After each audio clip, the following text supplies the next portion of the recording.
সবাইকে স্বাগত জানাই আমার চ্যানেলে। আশা করি সবাই ভালো আছো, আমিও আছি ভালো। আজকের রান্নার রেসিপি কেলিকদম ইরম্বা, রুই মাছের পেঁয়াজি।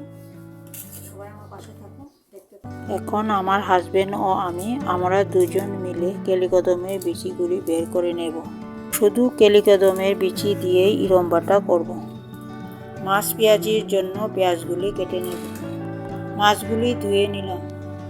1 চামচ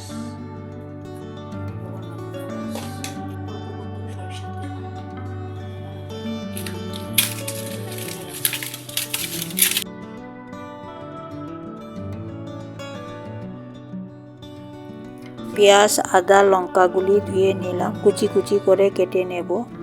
আর লঙ্কাগুলি মাঝখানে কেটে নেব। মাছ, পেঁয়াজি, টমেটো কেটে নেব। কেলিকদম, কাঁচা লঙ্কা, ধনেপাতা, টমেটো, মাছ মাখা আর পেঁয়াজ কাটা হয়ে গেছে। উপকরণগুলি রেডি করে রেখে দিলাম। কড়াই গরম হয়ে গেছে, এখন তেল দিয়ে দেব। আর এক সাইডে চুলা জ্বালিয়ে কেলিকদমের বিচিগুলি বাটিতে মাপ মতো জল দিয়ে সেদ্ধ করে নেব। তেল গরম হয়ে গেছে, মাছগুলি ছেড়ে দেব। কিছুক্ষণের জন্য মাছগুলি ভেজে নেব। মাছ ভাজির তেল ভালো করে গরম করে নিতে হবে, না হলে মাছগুলি কড়াইয়ে লেগে যাবে। মাছগুলি উল্টে দেব। মাছ ভাজি হয়ে গেছে, মাছগুলি তুলে নেব। মাছ ভাজির অনেক তেল রয়ে গেছে, ওই তেল দিয়ে মাছ পেঁয়াজি রান্না হয়ে যাবে। পেঁয়াজ কুচি, আদা কুচি, কেটে রাখা কাঁচা লঙ্কা দিয়ে ভালো করে ভেজে নেব। আরও কিছুক্ষণ ভেজে নিয়ে মশলাগুলি দিয়ে দেব।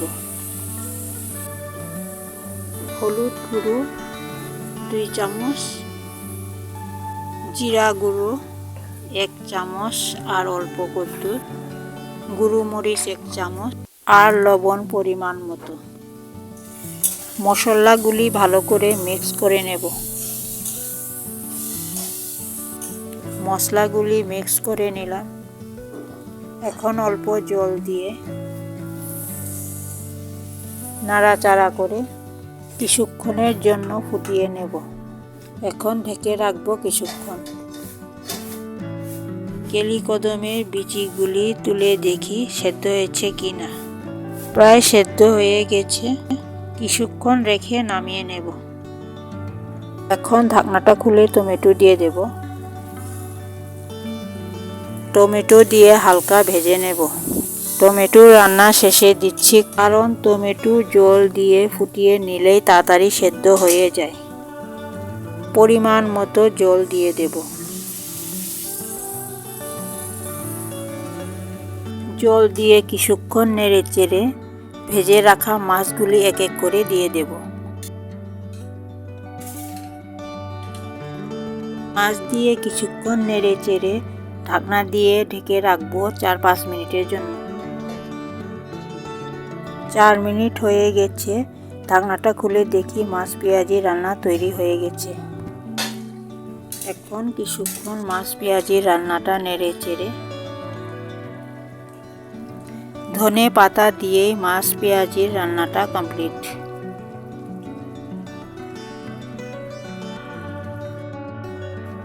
এখন কাঁচা লঙ্কা পুড়িয়ে নেব কেলিকদমের বিচির ইরম্বার জন্য। আর শিদলও পুড়িয়ে নেব। কেলিকদমের বিচির পরিমাণ অনুযায়ী শিদলও বাড়িয়ে কমিয়ে নিতে পারো। সেদ্ধ করে রাখা কেলিকদমের বিচিগুলি সেঁচনিতে সেঁচে নেব। আবার হাতেও মেখে নেওয়া যায়। বিচিগুলি ভালো করে সেদ্ধ হয়ে গেছে, হাত ভাঙা করে ভেঙে নেব সেঁচনিতে। পুড়িয়ে রাখা লঙ্কা ও শিদল ধুয়ে নিলাম। পরিমাণ মতো লবণ নিয়ে একসাথে হালকা হাতে মেখে নিলাম। মেখে রাখা শিদল সেঁচনিতে দিয়ে কেলিকদমের বিচির সঙ্গে একসাথে আবার সেঁচে নেব। সেঁচে নিলাম, এখন প্লেটে বের করে নেব। ধনে পাতা দিয়ে হালকা হাতে মেখে নিলাম। বন্ধুরা, আজকের রেসিপি কেমন লাগলো কমেন্টস করে জানাবেন। এখন পরিবেশনের জন্য রেডি। বন্ধুরা, আমার ছেলে ও হাজবেন্ড বসে গেছে খেতে। আমিও কিছুক্ষণের পরে খেয়ে নেব। আজকের রান্নার রেসিপি ইরম্বা আর মাছ পেঁয়াজি। গরম গরম ভাতের সাথে ইরম্বা আর মাছ পেঁয়াজি খেতে দারুণ লাগে। একবার ট্রাই করে দেখো, ভালো লাগবে। আজকের ভিডিওটা এখানে শেষ করলাম। নেক্সট ভিডিওতে আবার দেখা হবে। লাইক, শেয়ার অ্যান্ড কমেন্টস করবেন। যদি আমার চ্যানেলে নতুন হয়ে থাকো অবশ্যই সাবস্ক্রাইব করবেন।